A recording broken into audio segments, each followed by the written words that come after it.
I think more so than most teams, they were a we over me team, and I think it really paid off.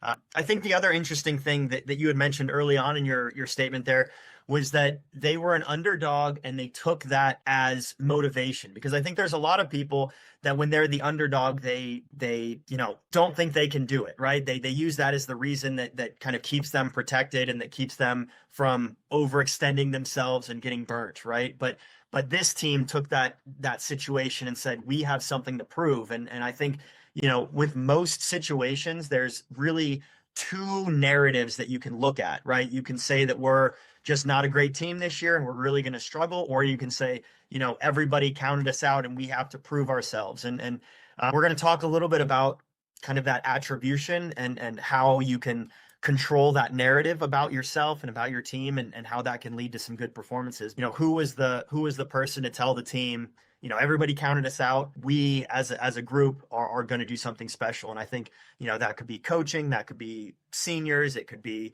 even just locker room conversations, but I think it really paid off.